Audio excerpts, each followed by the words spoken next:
క్రీస్తు ఈ లోకానికి వచ్చాడు. మనం ఏ విధంగా ఈ ప్రపంచాన్ని విడిచి ఇంకొక లోకానికి వెళ్ళిపోవాలి అన్న ఫార్ములా ఇవ్వటం కోసం వచ్చాడు అని చెప్పటం మతం మాత్రమే. కానీ మత ప్రాతిపదిక నుంచి కొద్దిగా పైకి లేచి దేవుని రాజ్యం అన్నటువంటి ప్రాతిపదికలో దేవుని వాక్యాన్ని గనక అర్థం చేసుకుంటే చాలా సులువుగా అరటిపండు ఒలిచి నోట పెట్టినట్లుగా చాలా సులువుగా సరళంగా మనకు అర్థమవుతుంది. దేవుని వాక్యాన్ని దానికి ఉన్నటువంటి సందర్భం, దానికి ఉన్నటువంటి ప్రాధాన్యత, ఏ విషయములను వాక్యం ఎన్నుకొని చెప్పదలుచుకుందో ఆ విషయములను అధ్యయనం చేయటం ద్వారా మనం దేవుని హృదయానికి దగ్గరగా, ఆయన చెప్పాలనుకున్నటువంటి సందేశాన్ని దగ్గరగా అర్థం చేసుకునేందుకు అవకాశం ఉంటుంది. అలా కాకుండా 2000 సంవత్సరాల క్రితం చెప్పబడినటువంటి మాటలకు 2000 సంవత్సరాల తర్వాత మన మనసులో వచ్చే ప్రశ్నలను వాటిపై కృమ్మరించి దాని నుంచి ఏదో సంపాదించాలి అని ప్రయత్నం చేయటం వల్ల మతం కడతాం. అదే ప్రపంచ క్రైస్తవ సముదాయంలో అనేక శాఖలుగా భిన్న భిన్న సమయాల్లో భిన్న భిన్న శాఖలుగా విడిపోయినటువంటి క్రైస్తవానికి ఉన్నటువంటి ఒక ఐడెంటిటీ. కనుక ఈరోజు సాయంకాలం మనం చదివిన, మనం నేర్చుకున్నదంతటినీ కూడా కొద్దిగా అలా పక్కన పెట్టి ఫ్రెష్గా, తాజాగా దేవుని వాక్యాన్ని ఉన్నదున్నట్లుగా, ఆయన చెప్పింది చెప్పినట్లుగా అర్థం చేసుకునే ప్రయత్నం చేద్దాం. ప్రభువు లేకపోతే దేవుడు ఒక విందును చేయాలి అని ఆశపడ్డాడు. దేవుడు తన ఇంటిని, తన భవనాన్ని భూమి ఆకాశములుగా నిర్మించాడు. ఆ భవనంలో ఒక క్రమాన్ని ఏర్పరచాడు. ఆ క్రమము ఉదయముకు ఒక వెలుగు, రాత్రికి ఒక వెలుగు రూపంలో, ఎక్కడ నీళ్లు ఆగాలో ఆ నీళ్ల యొక్క లేకపోతే మంచిగా పచ్చిక పండటానికి కావలసిన వనరుల రూపంలో, చెట్ల రూపంలో, పశు పక్షులకందరికీ కూడా కావలసిన నీడ మరియు పళ్ళ రూపంలో చక్కటి ఒక గార్డెన్, ఒక తోటను క్రమంగా వేశాడు. క్రమంగా వేసినటువంటి ఆ తోటలో మనిషిని, అనగా నిన్ను నన్ను, మనుష్యులనందులో ఉంచి ఆ 3 పదాలు లేకపోతే 3 రకాలుగా వారికి ఒక మాట చెప్పాడు. వారిని తన ప్రతినిధులుగా, తన ప్రతిబింబంగా, అలాగే తన ప్రతిమగా, 3 పదాలు వాడుతున్నాను. ప్రతిబింబము, ప్రతినిధి మరియు ప్రతిమ. ఆయన నిర్మించినటువంటి ఆయన ఆలయంలో, అనగా భూమి ఆకాశములు అనేటటువంటి ఆలయంలో మనిషిని ఆయన ప్రాణ ప్రతిష్ఠ చేసి తన ప్రతినిధిగా ఉంచాడు. ప్రాణ ప్రతిష్ఠ చేసి ప్రతిబింబంగా ఉంచాడు. ప్రాణ ప్రతిష్ఠ చేసి ప్రతిమగా ఉంచాడు. అలా ఉంచినటువంటి మనిషిని ఏమని చెప్పాడు అనంటే, నువ్వు నా స్వరూపము, నా పోలిక గనుక నేను నీకిచ్చే అధికారముతో ఈ ప్రపంచాన్ని, అనగా ఈ భూమిని ఫలించు, విస్తరించు, భూమిని నిండింపచేయి, అభివృద్ధి చెందు మరియు దానిపై ఏలుబడి చేయమన్నాడు, రాజ్యం చేయమన్నాడు. దేవుని రాజ్యము యొక్క ప్రతినిధి మనిషి, దేవుని స్వరూపము యొక్క ప్రతిబింబం మనిషి, దేవుని స్వరూపము యొక్క ప్రతిమ మనిషి. దేవుని రాజ్యము యొక్క ప్రతినిధి, దేవుని పోలిక యొక్క ప్రతిబింబం మరియు దేవుని స్వరూపము యొక్క ప్రతిమే మనిషి. ఈ ఆలయాన్ని, ఆయన నిర్మించినటువంటి భూమి ఆకాశములనే ఆలయాన్ని క్రమముతో ఆయన రాజ్యముగా నడిపించమని బాధ్యతతో కూడినటువంటి అధికారాన్ని మనిషికిచ్చాడు. ఈ బాధ్యతతో కూడిన అధికారం దేవుడు మనకిస్తే, దేవుడు కట్టని గోడలు, దేవుడు ఆయన నిర్మించినటువంటి ఈ ఆలయంలో గోడలు కట్టలేదు. ఆయన న్యాచురల్గా ఉండే హద్దులు ఇచ్చాడు. వాటి హద్దులను దాటి నీళ్లు రావట్లేదు, దాని హద్దును దాటి గాలి వీయట్లేదు, దాని హద్దును దాటి చెట్టు పెరగట్లేదు. లాస్ ఆఫ్ నేచర్, లేకపోతే ఈ స్వాభావికంగా ఉండేటటువంటి కొన్ని హద్దులను ఈ ప్రపంచానికి ఏర్పరిచి దాని ద్వారా సురక్షితమైనటువంటి జీవన విధానాన్ని మనుషులకు ఇచ్చాడు. ఆ సురక్షితమైన జీవన విధానంలో అన్ని సుభిక్షంగా ఉన్నాయి. మనం చేయవలసిందల్లా ఏమిటి అనంటే, దేవుడు మనిషి వైపుకు చూసినప్పుడు ఆయన యొక్క సామ్రాజ్యం, ఆయన యొక్క రాజ్యంలో ఉన్న సుభిక్షత కనిపించేలా బ్రతకాలి. ఈ సృష్టి మనిషిని చూసినప్పుడు దేవుని గుణలక్షణాలు కనిపించాలి. ఇది మనిషికి ఇచ్చినటువంటి పని. అందుకనే మనలను, అనగా మనుష్యులను రాజులైన యాజకులు అని పిలిచాడు. రాజులు ఏలతారు, యాజకులు స్తుతి స్తోత్రములను ఆయనకు అందజేస్తారు. సృష్టిలో ఉన్న యావత్ స్తోత్రమును ఆరాధనను తీసుకుని దేవుని వద్దకు పంపించటం యాజకుల పని. అదే మనిషి చేయాలి. అలాగే సృష్టి యావత్తు సజావుగా నడుస్తోంది అన్నటువంటి రాచరికం మనిషి చేయాలి.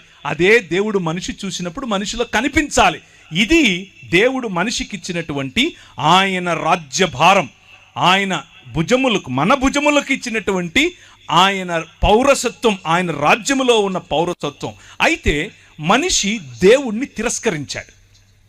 మైకుల ద్వారా వింటున్నవారు, ఈ ప్రాంగణంలో చూస్తున్నవారు, వింటున్నవారు, అలాగే ఈ లైవ్ ద్వారా వింటున్నవారు, ఈ నరేటివ్ లేకపోతే బైబిల్ చెప్పేటటువంటి మానవ జీవన కథనాన్ని, మానవ మనుగడకు సంబంధించినటువంటి చరిత్రను ఒక్కసారి గమనించండి. నేను చెప్పే వర్షన్ను కూడా ఇది మీకు బహుశా మీరు విన్నదే అయి ఉండొచ్చు, లేక ఒక కొత్త కోణం అయి ఉండొచ్చు. ఏది ఏమైనా మీకు ఉపయోగపడుతుందేమో. ఒక్క 5 నిమిషాలు ఇటువైపు చూడండి. దేవుడు ఏర్పరిచినటువంటి ఈ రాజ్యంలో మనిషిని దేవుడు నువ్వు ఏలమని చెబితే, మనిషి అంధకార సంబంధమైన దురాత్మ సమూహములుగా ఉన్నటువంటి ఈ లోక మర్యాదకు తలవంచాడు. ఈ లోక మర్యాదకు తలవంచటం కారణం చేత నువ్వు కాదు రాజువు, ఐ యామ్ ద కింగ్ అన్నాడు. నేనే రాజునవుతాను అన్నాడు. ఆయన ఏకఛత్రాధిపతిగా ఉంటూ నిన్ను సామంతరాజుగా ఏలమంటే, కాదు కాదు నేను సామంతుణ్ణి కాదు, ఐ వాంట్ దట్ సీట్ అన్నాం. నాకు నువ్వు కూర్చున్న సింహాసనం కావాలి అనగా దేవునికి సమానత్వాన్ని మనం కోరుకున్నాం. అలా కోరుకున్న మరుక్షణం అటు పూర్తిగా మనిషిగా బ్రతకలేకపోయాం, ఇటు దేవుడు కాలేకపోయాం. అదే ఈరోజు మనిషి ఉన్నటువంటి స్థితి.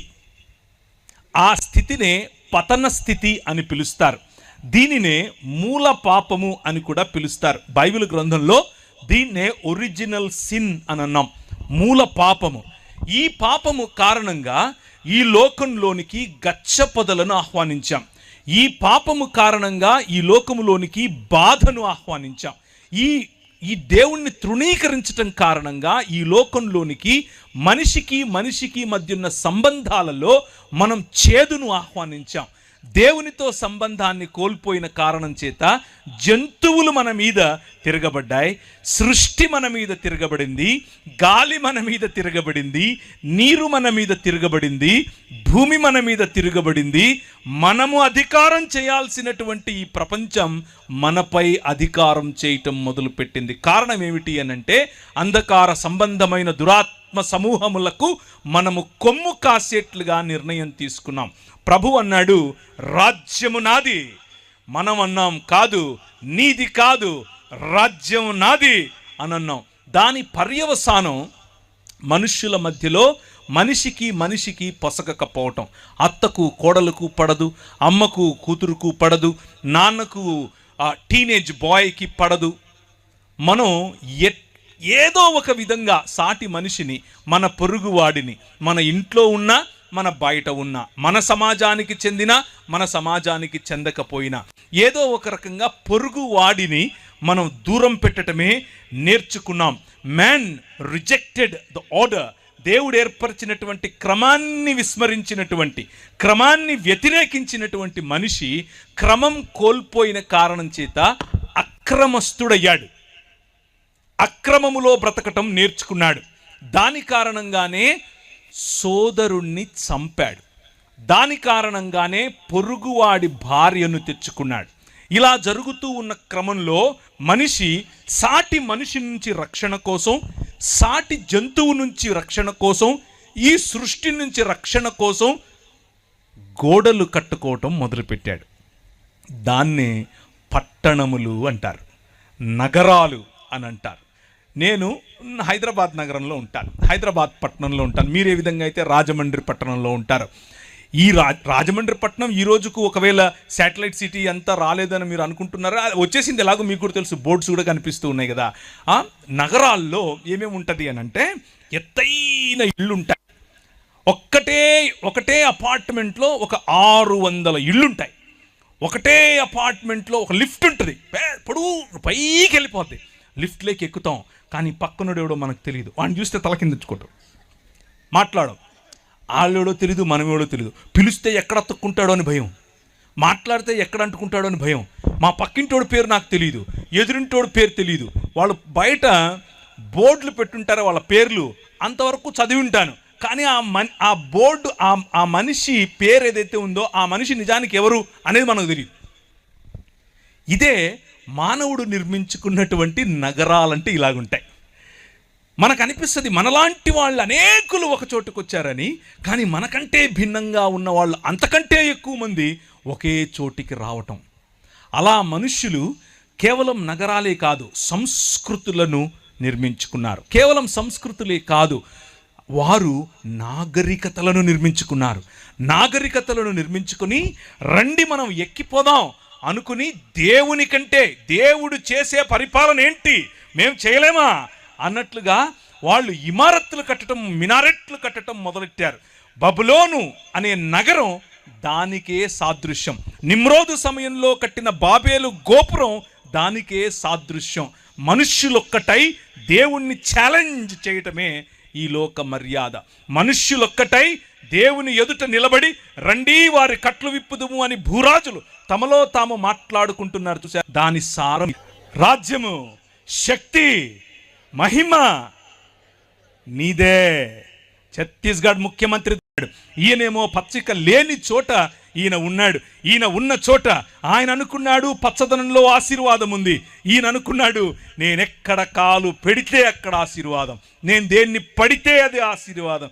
ఎందుకంటే నా వెనుక ఆశీర్వాదం కాదు, ఆశీర్వాదములను ఇచ్చేవాడున్నాడు అని నమ్మాడు. అందుకనే అబ్రహాము నీతిమంతుడని తీర్చబడ్డాడు. ఎందుకంటే అబ్రహాము విశ్వాసించాడు కాబట్టి విశ్వాసము ఆయనకు నీతిగా తీర్చబడింది. ఆయన చూస్తున్నాడు.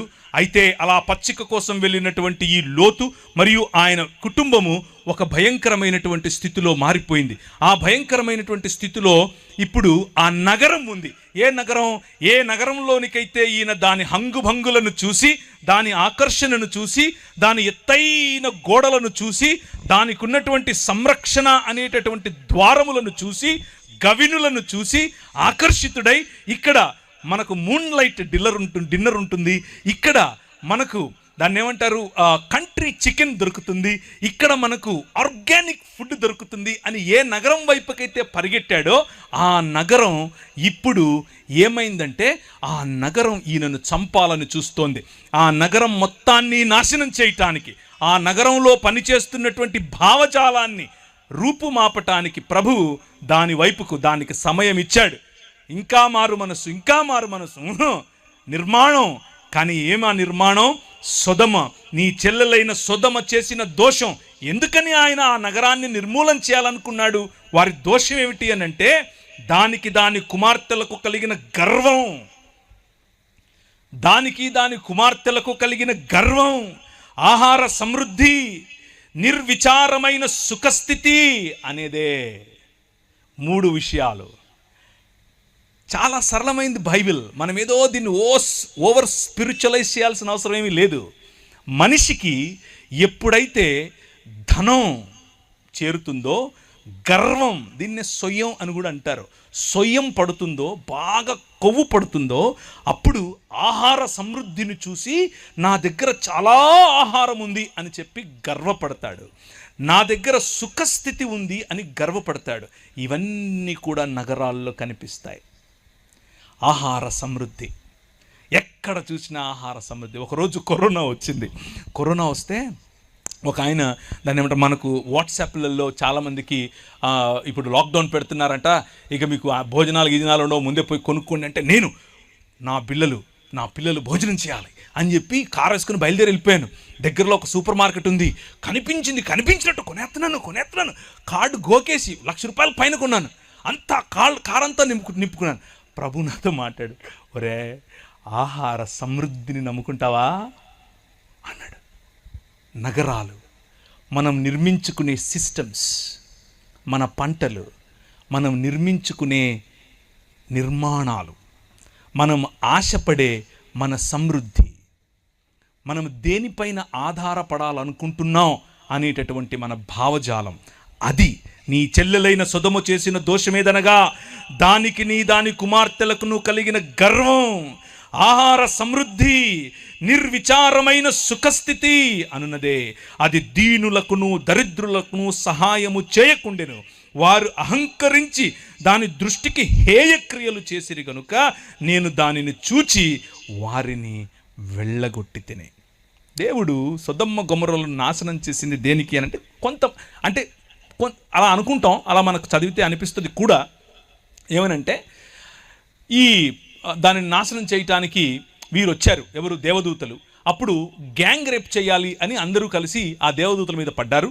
కాబట్టి గ్యాంగ్ రేప్ దేవుడు ఒప్పుకోడు. కాబట్టి వాళ్ళను ఫైర్ అండ్ బ్రిమ్స్టోన్ అనగా అగ్నిమగరి గంధకములను వారిపై కుమరించాడు అని మనం అనుకుంటాం. అది ఆ కథనంలో ఉంది. కానీ ప్రవక్త యెహెజ్కేలు దాని వెనుకున్నటువంటి ప్రధాన ఉద్దేశం చెప్తున్నాడు.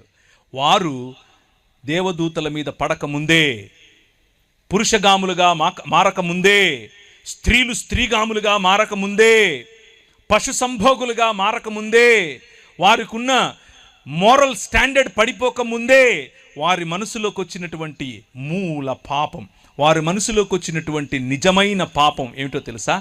గర్వం. వారి మనసులోకి వచ్చినటువంటి నిజమైన పాపం ఏమిటో తెలుసా? నిర్విచారమైన సుఖస్థితి, ఆహార సమృద్ధి. కానీ వారి కళ్ళకు దరిద్రులు కనబడటం లేదు, దీనులు కనబడటం లేదు. అహంకరించి హేయక్రియలు చేయటం, అహంకారం.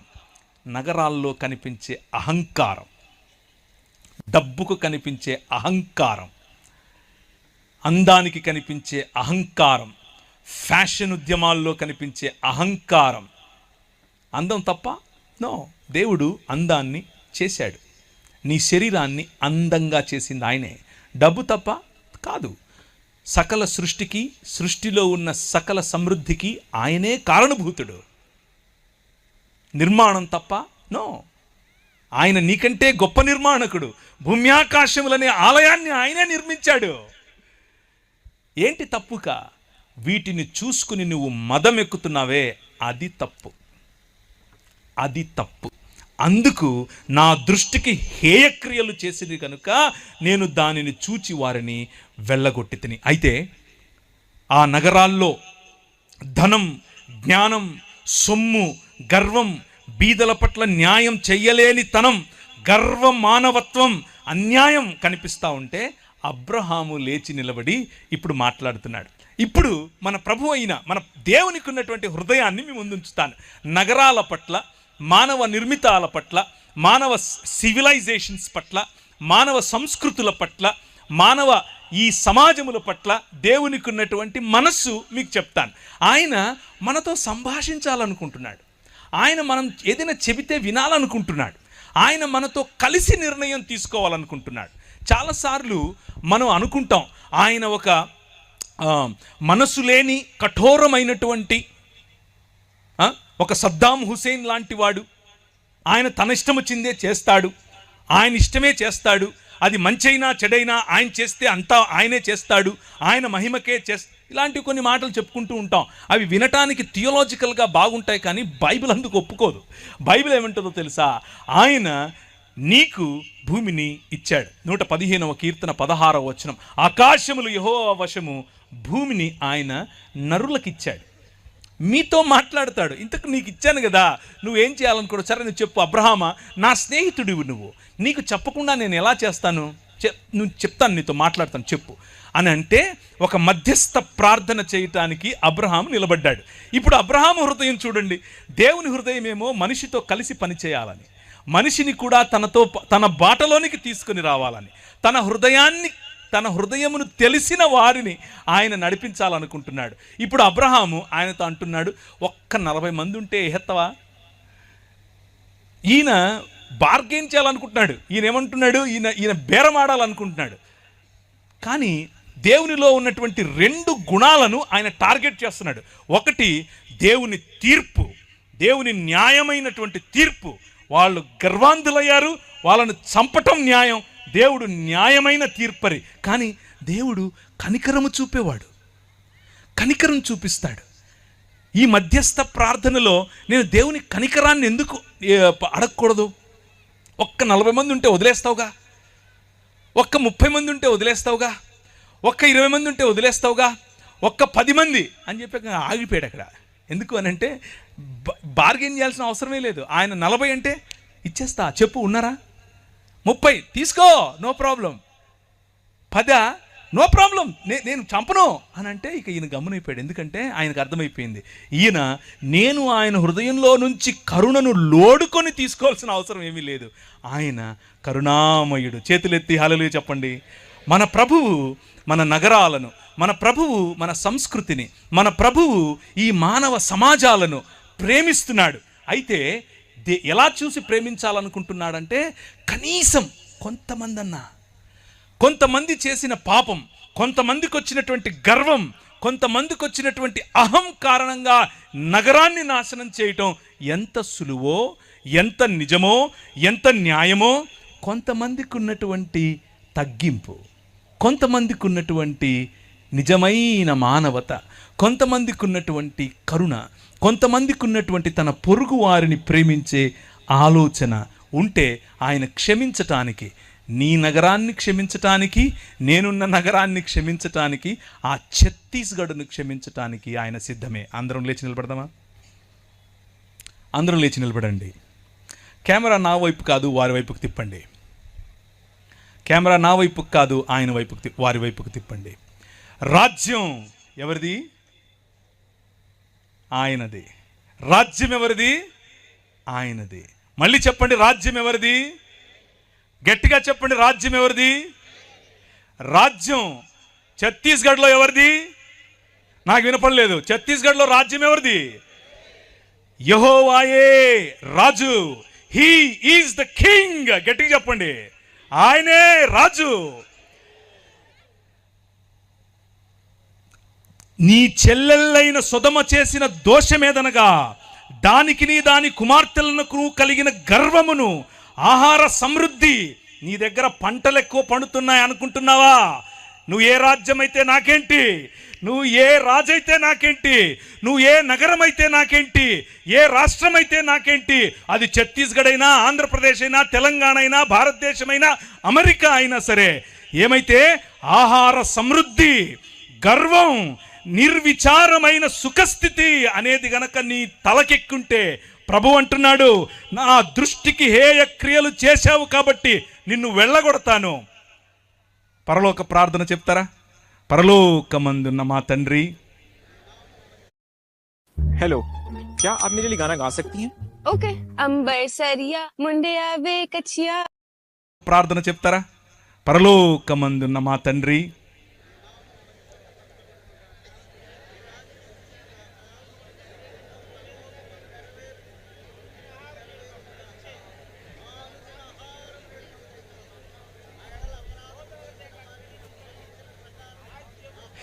రాజ్యము, శక్తి, మహిమ నీదే. ఛత్తీస్గఢ్ ముఖ్యమంత్రిది కాదు. రాజ్యం, మహిమ, శక్తి ఎవరిది? నీదే. 1వ తారీఖట క్రైస్తవులనట అక్కడ ఊచకొత్త కోస్తారట. ఆకాశమందు సింహాసనాసీనుడైన వాడు వారిని చూసి నవ్వుతున్నాడు. స్మైల్. హల్లెలూయా. అర్థమవుతుందా? వారిని చూసి స్మైల్ కొడుతున్నాడు. ట్రై చేయండి. మణిపూర్లో చేశారుగా, ఏమైంది? రాజ్యం ఎవరిది? మళ్ళీ చెప్పండి, రాజ్యం ఎవరిది? దయచేసి కూర్చోండి. ఇదే మధ్యస్థ ప్రార్థన ఆ రోజు అబ్రహాము చేశాడు. రాజ్యం నీది, ఆ నగరం నీది, ఆ నగరంపై రాజు నువ్వు. ఆ నగరంలో ఉన్న వాళ్ళని ఎలా చంపేస్తావు? చంపవు. వారి పట్ల మంచి హృదయం నీకుంటుంది.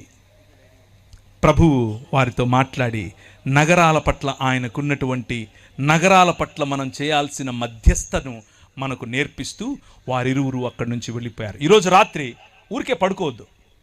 ఈరోజు రాత్రి ఈ విషయం తెలిసిన నువ్వు ఛత్తీస్గఢ్లో అట 1వ తారీఖునట 1000 మంది క్రైస్తవులను చంపితే గనక చంపాలి అని పిలుపునిచ్చారు ఒక ధర్మగురువు.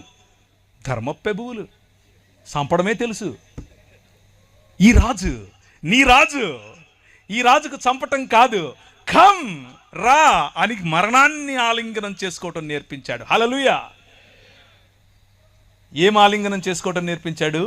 మరణాన్ని ఆలింగనం చేసుకోవటం నేర్పించాడు. ఎందుకో తెలుసా?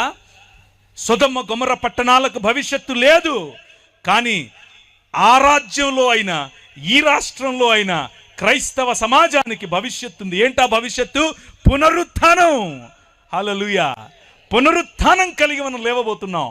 పునరుత్థానం కలిగి మనం లేచినప్పుడు ఈ ప్రపంచం చూడబోతోంది ద కింగ్డమ్ ఆఫ్ గాడ్, దేవుని రాజ్యం. ఇది ప్రకటించడానికి మీ రాజు వచ్చాడు. మతం కడతాను అంటే ఎట్లా? మనం మతమూలం కాదు, రాజ్యం, దేవుని రాజ్యం, ద కింగ్డమ్ ఆఫ్ గాడ్. ఒక శ్లోకం చదువుతాను, వినండి.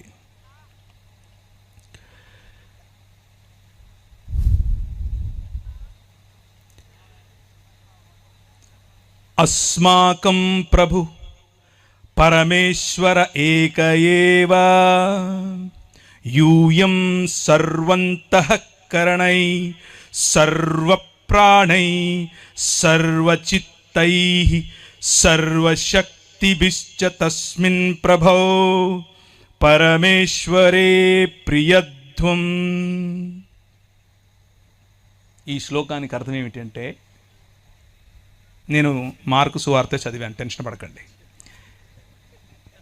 నీ దేవుడైన యెహోవాను నీ పూర్ణ మనస్సుతోను, నీ పూర్ణ ఆత్మతోను, నీ పూర్ణ శక్తితోను ఏం చేయాలి? ప్రేమించాలి, ఆరాధించాలి, సేవించాలి. ఇత్యాజ్ఞా శ్రేష్టా తథా స్వప్రతివాసిన్ స్వవత్ ప్రేమ కురుధ్వం. అలాగే చెప్పండి, నిన్ను వలే. శ్లోకంలో చదివితే వాక్యంలా లేదా? ఇది మన బైబిలే. బైబిల్ సొసైటీ ఆఫ్ ఇండియా వాళ్ళు సంస్కృతంలో రాసిన బైబిలే. ఇది చూపించండి మనోళ్ళకు. ఎందుకో లేనిపోని శ్లోకాలు చదివిస్తూ ఉంటారు, ఎక్కడెక్కడి నుంచో తీసుకొచ్చి. ఏం లాభం లేదు. వాక్యం, వాక్యం, దేవుని వాక్యం ఏం చెప్తుంది అని అంటే, ఇదంతా కాదు. దేవుణ్ణి ప్రేమించు, నీ మనిషిని ప్రేమించు, దేవునితో సంబంధం కలిగి ఉండు, నీ పొరుగువాడితో సంబంధం కలిగి ఉండు. ఇంతే నేను చెప్తున్నది. నువ్వేదో మతం కట్టక్కర్లా, నువ్వు క్రైస్తవ మతం అస్సలు కట్టక్కర్లా.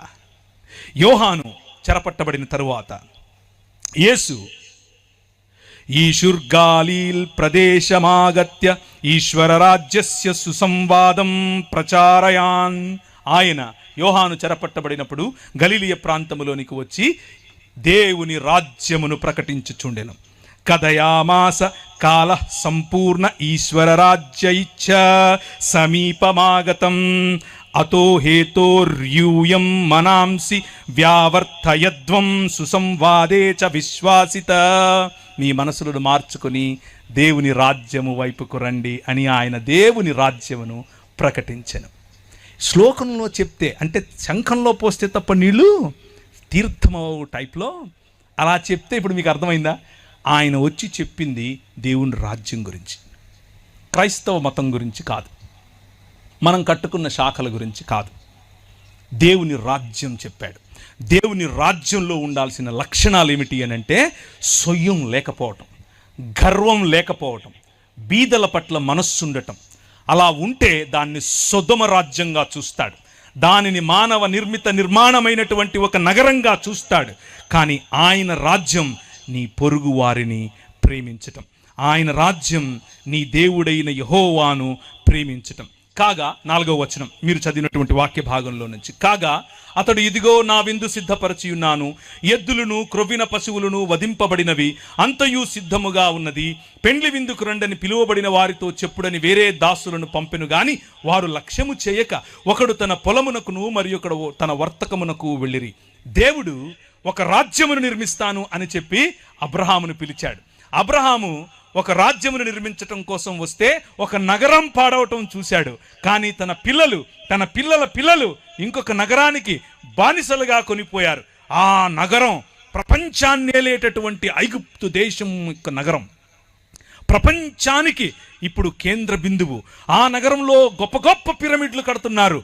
మా ఊర్లో ఏ విధంగా అయితే ఇప్పుడు కడుతున్నారో సేమ్ అలాగే అన్ని సంస్కృతులు ఇలాగే మొదలయ్యాయి, ఇలాగే హెచ్చయ్యాయి, అలాగే సర్వనాశనమయ్యాయి. భూమికి అంటుకున్న వాడే బతుకుంటాడు. పైకి వెళ్తాను అనేవాడు పైకే పోతాడు. భూమికి అంటుకోండి, బతుకుతారు. ఓ గొప్ప గొప్ప పిరమిడ్లు కట్టేస్తున్నారు. ప్రభు అన్నాడు, ఏమయ్యా నాకు అహం, వీళ్ళు దాసులు, వీళ్ళ మీద ఇంకా పని పెట్టండి, అన్నమేయకండి అని అన్నాడు. అవునా, సొదొమ గొమొర్రాలకు ఏం చేశాను నీకు తెలీదా? అదే చేస్తానన్నాడు 5 సార్లు. Let my people go. నువ్వు అలా చేయటానికి వీల్లేదు, నా ప్రజలను పంపించు. ఇశ్రాయేలు ప్రజలపైన నువ్వు అలా ప్రతాపం చూపించడం కరెక్ట్ కాదు, వాళ్ళపైన అంత శ్రమ మంచిది కాదు, పంపించు అని అంటే అన్నాడు. 5వ తర్వాత నేను పంపిస్తాను బాబోయ్ అంటే కూడా నీ హృదయాన్ని నువ్వు చూస్తావు. ఇప్పుడు నీ కొమ్ములు ఎలా ఇరుగుతాయో నువ్వు చూస్తావు, నీ నోటి పళ్ళు ఎలా రాలుతాయో నువ్వు చూస్తావు. నువ్వు నీ కళ్ళ ముందు నా పసిబిడ్డను, నేను కన్న నా కుమారుణ్ణి, నా జ్యేష్ఠపుత్రుని నేను తీసుకెళ్ళిపోతా, గద్దరెక్కల మీద మోసుకునేట్లు తీసుకెళ్ళిపోతా. ఇందులో దేవుని గుణలక్షణం మీకేం కనిపిస్తుందో? మీరు మీ ఇంట్లో పనిచేసే వ్యక్తి పైన ప్రతాపం చూపిస్తే దేవుడు తన బిడ్డను ఎలా తనేమంటారు గద్దరెక్కల మీద మోసుకుని వెళ్ళాలో మోసుకెళ్తాడు. మీ జీవితం ఫరోలాగా కుప్పకూలుతుంది.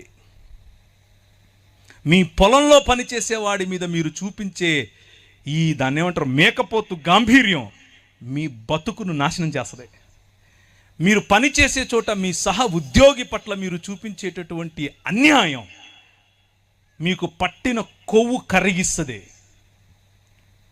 మీ సహా దైవ దాసుల పట్ల మీకు లేని గౌరవం, మీ సంఘంలో మీరు దేవుడు మిమ్మల్ని నాయకులుగా చేశాడు కనుక, పాస్టర్లుగా చేశాడు, ఏమనుకోకుండా అన్న, నెక్స్ట్ టైం పిలవకపోయినా పనులా చెప్పేదే.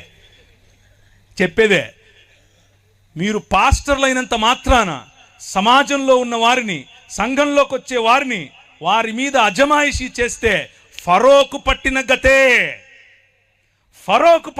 ఎందుకంటే మన దేవుడు, ఆయన హృదయం ఎక్కడ నలిగిపోయే ప్రజలుంటారో, ఎక్కడ అదిమి వేయబడిన ప్రజలుంటారో, ఎవరిపైనైతే మీరు ఇంకా ఎక్కువ భారం పెడతారో అక్కడికి గద్ద తన పిల్లలను తన్నుకొని పోయినట్లు వచ్చి తన్నుకుపోతాడు. మన మూతి పళ్ళు రాలుతాయి, మన కొమ్ములు ఇరుస్తాయి. 10 రకాలైన దేవీ దేవతలను చూసుకుని నువ్వు ఎచ్చుకుపోతున్నావు కదా, నీ ఎచ్చులు ఎలా ఇంచాలో నాకు తెలుసు అని చెప్పి 10 రకాలైనటువంటి తెగుళ్ల ద్వారా వాడి నోరు మూసాడు. రాజ్య నిర్మాణం రా బయటికి అని అన్నాడు. ఎడారి గుండా తీసుకెళ్ళి నీ సముద్రాన్ని దాటించి 40 సంవత్సరాలు వారి కొవ్వు, వారి మదం ఇరిచి అణిచి ఒక రాజ్యం కట్టాడు. నేనే నీకు కింగ్ అని చెబితే వాళ్ళు అన్నారు, వద్దులయ్యా, మాకు నువ్వు కనపడటం లేదు, కానీ మాకు ఇంకొక రాజు కావాలి, నువ్వు కనపడతలేవు అన్నారు. ఏంటి, మీకు ఇంకో రాజు కావాలా? అదే ఇక్కడ చెప్తున్నాడు యేసుప్రభు ఈ ఉపమానంలో. కాగా అతడు, ఇదిగో నా విందు సిద్ధపరచి ఉన్నాను, ఎద్దులను క్రొవ్విన పశువులను వధింపబడినవి అంతయు సిద్ధముగా ఉన్నది, పెండ్లి విందుకు రండని పిలిచాడు. ఎవరిని పిలిచాడు? మొదట ఇశ్రాయేలును. అయితే వారితో చెప్పుడని వేరే దాసులను పంపిన గాని వారు లక్ష్యము చేయక, ఒకడు తన పొలమునకు మరి ఒకడు తన వర్తకమునకు, ఎవడి పట్ల వాడు దేవుణ్ణి తిరస్కరించి వారి వారి పనులకు వెళ్ళిపోయారు.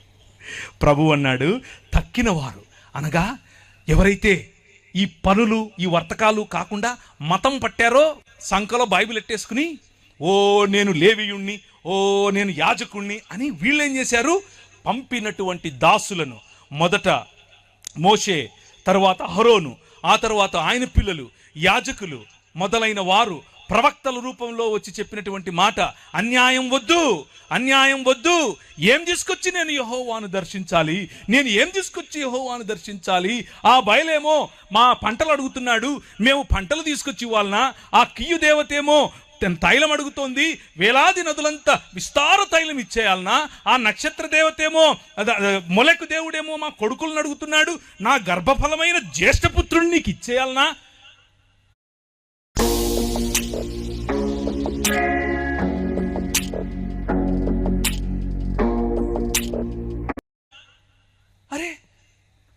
మళ్ళీ మతం కట్టేశారు. నేను పెండ్లికి రండిరా బాబు, వచ్చి కూర్చొని భోంచేయండిరా అంటే ఏం చేస్తున్నారు? తక్కిన వారు అతని దాసులను పట్టుకొని అవమానపరిచి చంపిరి. దేవుని రాజ్యమును గురించి చెప్తున్నటువంటి ఉపమానం ఇది. చంపారు, ప్రవక్తలను చంపారు, ప్రవక్తలను రాళ్లతో కొట్టారు, అవమానించారు, చంపారు. ప్రభు అన్నాడు, కాబట్టి రాజు కోపపడి తన దండ్లను పంపి ఆ నరహంతకులను సంహరించి వారి పట్టణము తగులపెట్టెను. మీకా నిలబడి చెప్పాడు, హోషేయ నిలబడి చెప్పాడు, యెషయా నిలబడి చెప్పాడు, ఆమోసు నిలబడి చెప్పాడు. వాళ్ళు చెప్పిందంతా ఇదే. రేయ్, మీ మధ్య న్యాయం లేదు. నేనేమడిగాను? మూడే అడిగాను. మనుష్యుడా, ఏది ఉత్తమమో నీకు చెప్పలేదా? నేను నీకు ముందే చెప్పాను కదా. న్యాయమును జరిగించుటయు, కనికరమును ప్రేమించుటయు, చెప్పండి, దీన మనసు కలిగి యెహోవా ఎదుట ప్రవర్తించు. ఇంతే కదా. నువ్వు మనిషివి బాబు అంటున్నా నేను. అంతే, నువ్వు మనిషివి, మనిషి అవ్వు. ధనం చూపించి సొయ్యం చూపించుకో. నీ దగ్గరున్న ఆస్తి చూపించి ఎచ్చుకుపోకు. నీ దగ్గరున్న అందం, కులం, ధనం, సంపాదన వగైరా వగైరా వగైరా, నీ నిర్మాణం, మీ ఇల్లు, ఇవి చూపించి హెచ్చులకెళ్ళకు. మూడే అడుగుతున్నా. న్యాయం జరిగించు, కనికరాన్ని ప్రేమించు, దీన మనస్సు కలిగి యెహోవా ఎదుట బ్రతుకు. అదే మనుష్యుడంటే. ఇదే క్రైస్తవం. మనం లేదు లేదు మతం కావాలి మాకు, వేలాది నదులంతా. ఎందుకు? నేను అడిగానా? నా కొడుకునిచ్చేస్తాను. ఎవడు? ఎందుకు? నేను అడిగానా? అది ఎవడు మొలక అడుగుతాడు, నేను కాదు. నా పంటలు ఇచ్చేస్తాను దేవా, ఎవరు అడుగుతారు? బయలు అడుగుతాడు. కంపారిజన్ మనము మతంతో దేవునికి చేశాం. కాబట్టి రాజు కోపపడి తన దండ్లను పంపి, ఏ దండ్లు? నెబుకద్నెజరు అనే దండు. ఆయన గుర్రాలట చిరుతపులులాగా ఎగిరాయట. వీళ్ళని చెరపట్టుకుని వెళ్ళారు. 600 పైచిలుకు సంవత్సరాలు చెరలో బ్రతికారు.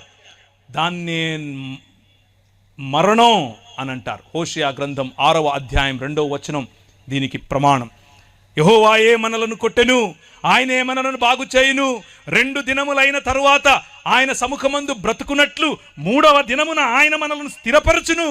2 దినాలైన తర్వాత, అనగా 3వ దినమున మనల్ని బ్రతికిస్తాడు అని చెప్పుకుంటున్నటువంటి ఇశ్రాయేలు ఎలా బ్రతికిస్తాడు? ఎలా బ్రతికిస్తాడు చెప్పనా? ఆదో వాద ఆసీత్ సచ వాద ఈశ్వరేణ సార్థమాసీత్ సవాద స్వయమీశ్వరయేవ.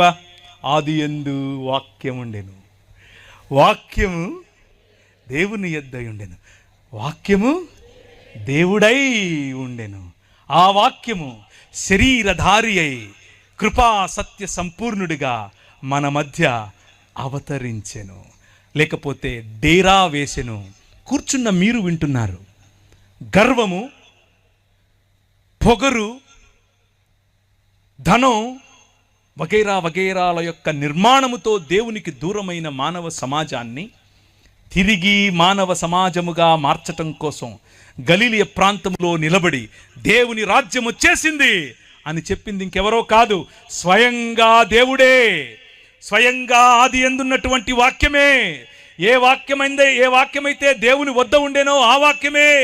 ఏ వాక్యమైతే దేవుడై ఉండేనో ఆ వాక్యమే. ఏ వాక్యమైతే కలిగి ఉన్నదేదియు ఆయన లేకుండా కలుగలేదు అని చెప్పారో ఆ రాజు మన మధ్యకు వచ్చేశాడు. ఆయన పురాతన కాలం మొదలుకొని శాశ్వత కాలము తన ప్రత్యక్షతలు చూపిస్తూ వస్తూ ఉన్నాడు. ఆ రాజును చివరికి మన వద్దకు పంపాడు. అంత్య దినములందు ఆయన మన మధ్యకు పంపాడు. అప్పుడతడు పెండ్లి కాబట్టి రాజు కోపం వారి పట్టణము తగిలిపెట్టాడు. అప్పుడతను పెండ్లి విద్య సిద్ధముగా ఉంది కానీ పిలువబడిన వారు పాత్రులు కారు గనుక రాజమార్గములకు పోయి మీకు కనబడిన వారు అందరినీ పెండ్లి విందుకు పిలువడని తన దాసులతో చెప్పెను. This is what commissioning of gospel is. ఈ దేవుని రాజ్యం ఇప్పుడు ఇశ్రాయేలుకు మాత్రమే కాదు, అబ్రహాము యొక్క పిల్లలైన నా పైన విశ్వాసముంచు ప్రతి ఒక్కరిది పిలవండి అని అన్నారు. అపోస్తలులకు పరిశుద్ధాత్మను మీరు పొందుకుంటారు. పరిశుద్ధాత్మను మీరు పొందుకున్నప్పుడు యూదయ, సమరయ భూ దిగంతముల వరకు ఈ క్రీస్తు, మరణాన్ని జయించిన క్రీస్తు, సంకెళ్లను విరిచేసే క్రీస్తు, బానిసత్వాన్ని తొలగించే క్రీస్తు, నమ్రుడైన క్రీస్తు, నిజమైన మానవుడైన క్రీస్తు రాజ్యములోనికి ఆహ్వానించండి అని పంపాడు. సాక్షులుగా పిలవండి అని పంపాడు. అదే సువార్త. ఇంతై ఇంతే ఇంతై మహాపర్వతమై శాటిలైట్ సిటీలో పడింది. హల్లెలూయా. శాటిలైట్ సిటీలో పడితే జనాలు చూస్తున్నారు. ఏంటిది, ఏంటిది? ఈ రాజ్యం కనిపించి కనిపించనట్లుంటుంది. ఈ రాజ్యం ఉంటుంది, కానీ ఎక్కడుందో తెలీదు.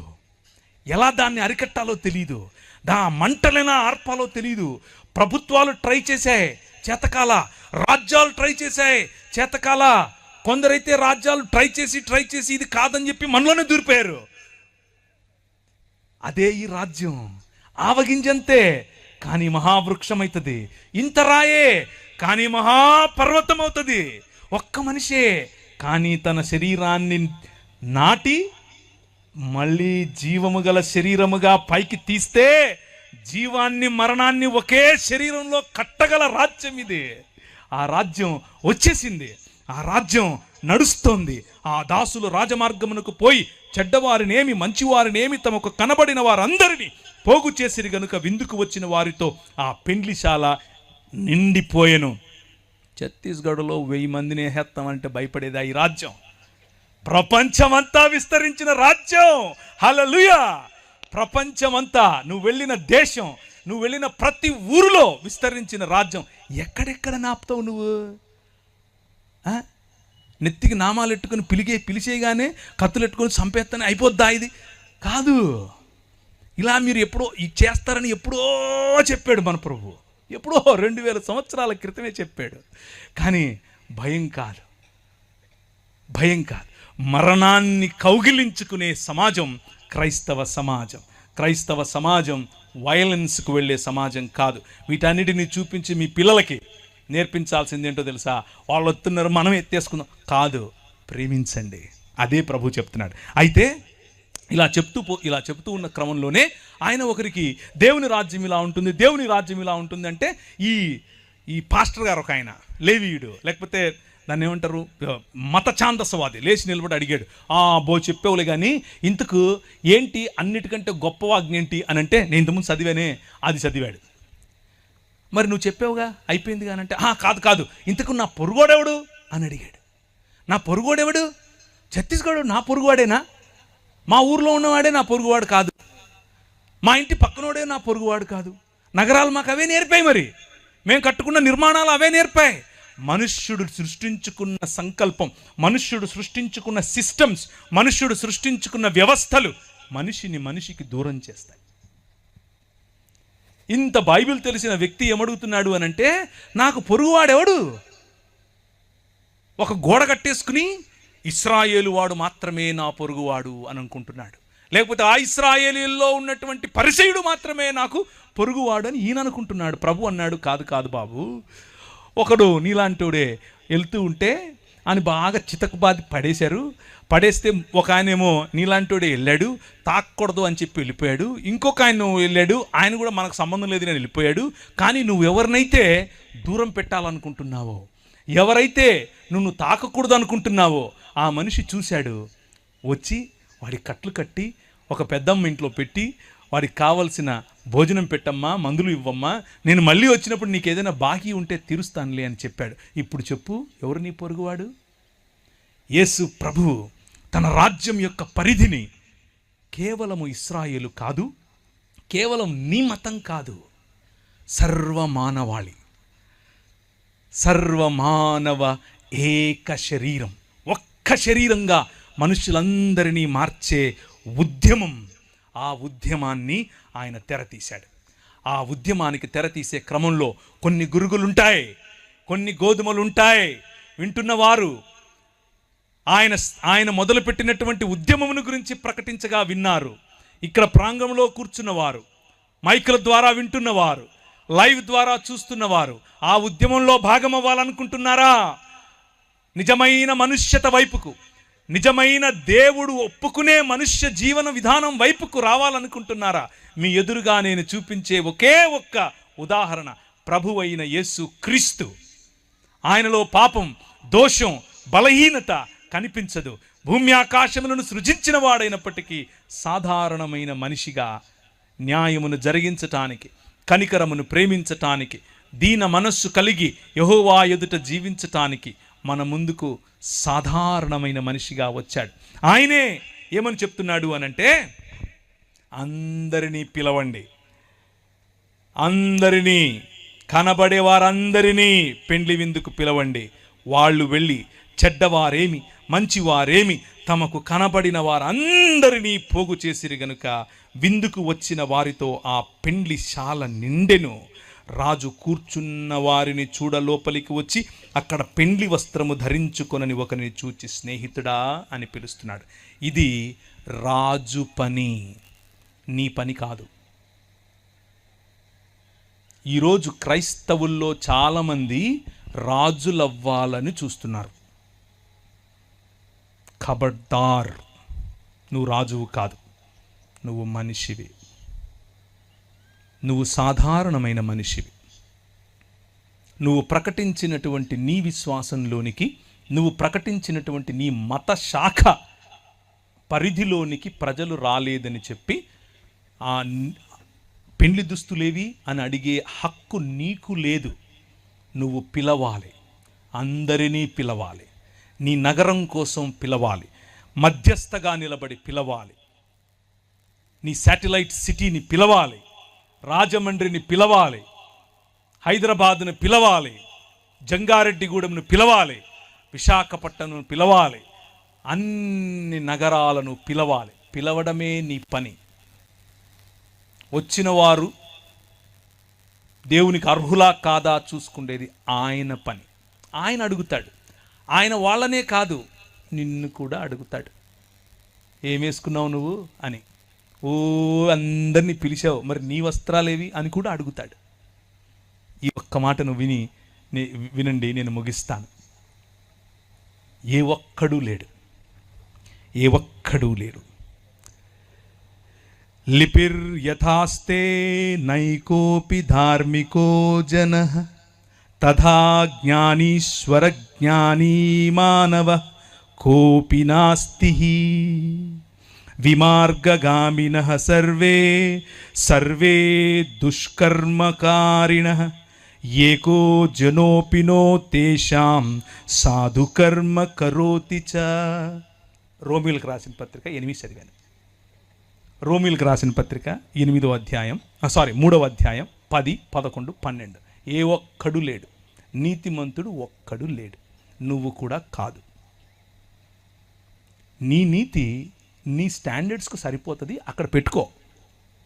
ప్రతొక్కడిని వెళ్ళి ఆడి నీతి మార్చడం కోసం నువ్వు గొప్ప అని వారు తక్కువ అని చూపించే ప్రయత్నం చేయకు.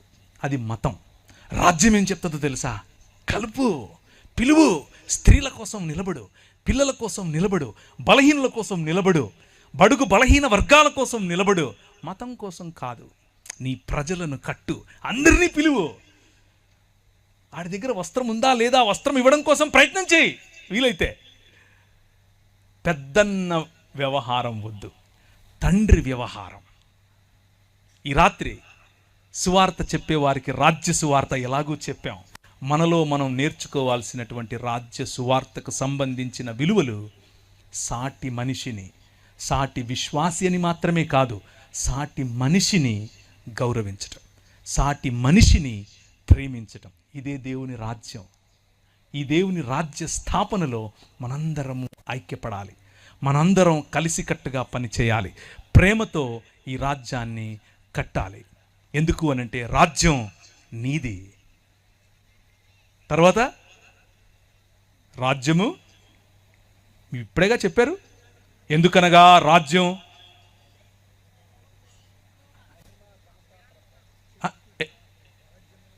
శక్తి, శక్తి. రాజ్యం ఆయనది, మంది కాదు. శక్తి ఆయనదే, మంది కాదు. మరియు మహిమ, the glory of his story is or it belongs to him. ఆయనది మహిమ. మధ్యలో మనం తుమ్మితే ఊడిపోయే ముక్కు. వీలైతే ఆయనకు కోఆపరేట్ చేద్దాం, లేకపోతే ఆయన పీకినప్పుడు మనల్ని కూడా పీకుతాడు. గురుగులతో పాటి అంటే గోధుమలు అనుకుంటూ మనం ఉన్నాం కదా, మనల్ని కూడా పీకుతాడు. జాగ్రత్త పడాలి. Let's bow our heads. తలలుంచుకుంటే ప్రార్థించుకుందాం. నేను అనుకున్నాను ఎవరైనా ఆవులు ఇస్తారేమో ఆపేద్దామని. మీరు ఎవరూ ఆవులించలేదు. దాన్ని బట్టి నాకు అర్థమైంది ఏంటంటే మీరు కథలు బాగా వింటారు. కంటిన్యూనా? పర్లేదు, ఎక్కువ చేస్తే కొడతారు. తలలుంచుకోండి, ప్రార్థిద్దాం. ప్రభు వైపుకు చూద్దాం. దేవుని రాజ్యం గురించి ఈరోజు విన్నారు. మతం గురించి, మతంలో ఉన్న అనేకమైనటువంటి అంశాలు మీకు ఎలాగో తెలుసు. కానీ దేవుని రాజ్యం సాటి మనిషి పట్ల సహృదయం, సాటి మనిషితో సహోదర భావం. మన పాటలు అందుకే, మన పనులు అందుకే, మన ప్రేమ అందుకే. ఈ ప్రాంతంలో ఈ నల్లట్ట పుస్తకాన్ని మోసుకుని వచ్చిన వారు బడుల ద్వారా, ఆసుపత్రుల ద్వారా అదే చేశారు. అందుకే మీరందరూ ఈరోజు దేవుని రాజ్యంలో భాగం. నేను చచ్చిపోయి ఎక్కడికో వెళ్తాను అన్న సువార్త కాదు మీ తల్లిదండ్రులు విన్నది. నువ్వు మనిషివి, దేవుని స్వరూపం, దేవుని పోలికలో ఉన్నావు. ఇది దేవుని ఆలయ నిర్మాణం. ఆ నిర్మాణంలో నీ భాగం ఏంటి అని అడుగుతున్నారు. ఈరోజు రాత్రి ఒక నిర్ణయం చేసుకుని వెళ్ళు. వెళ్ళొద్దు, ఊరికే వెళ్ళిపోకు. అలాగే ఈరోజు రాత్రి ఆ ఛత్తీస్గఢ్ కోసం ప్రార్థన చేయకుండా, ఆ ఛత్తీస్గఢ్లో నలిగిపోతున్నటువంటి నీ సహోదరుల కోసం ప్రార్థన చేయకుండా, వారి కోసం పరితపించకుండా, వారి కోసం ఆశీర్వాద వచనాలు పలకకుండా నువ్వు నిద్రపోకు ఈరోజు రాత్రి. ప్రభువు నీ మాటలు వింటాడు. అబ్రహాము చేసిన మధ్యస్థ ప్రార్థన 40 మంది ఉంటే అలా జరుస్తావా ప్రభువా అని చేయలేవా నువ్వు? చెయ్యి. ఈరోజు రాత్రి ప్రభు వింటాడు. కృపగలిగిన తండ్రి, మా మధ్యలోనికి నీ వాక్యము ద్వారా మమ్మను ప్రోత్సహించి, మమ్మను బలపరిచి, మాకు కావలసినటువంటి పోషణనిచ్చి, ప్రభువా ఈ రాత్రి ఏ ఒక్కరిని ఖాళీ చేతులతో పంపక, ఖాళీ హృదయంతో పంపక, నీ మనస్సు నెరిగిన, నీ రాజ్యమును అనుభవించే నగరములు కాదు, మా మానవ నిర్మిత నగరములు కాదు, ఒకరోజు నువ్వు నిర్మిస్తున్నటువంటి నగరం, పరిశుద్ధ పట్టణం, మేమెక్కడికో వెళ్ళేది కాదు, దిగి రాబోయే పరిశుద్ధ పట్టణం, ఆ నూతన యెరూషలేము కొరకు వేచి చూడటానికి మా ప్రయాణమని గమనించి, ఆ పరిశుద్ధ పట్టణములోనికి ప్రవేశించటానికి మమ్మును మేము, ఆ విందులోనికి పాల్గొనటానికి మమ్మును మేము సిద్ధపరచుకొనున్నట్లు, మా వస్త్రములను మేము శుభ్రపరచుకున్నట్లు సహాయం చేయమని ముందున్న కార్యక్రమమును మీ చేతులకు అప్పచెప్పుకుంటూ చిన్న ప్రార్థన యేసు నామమున అడిగి వేడుకుంటున్నాను తండ్రి. ఆమేన్.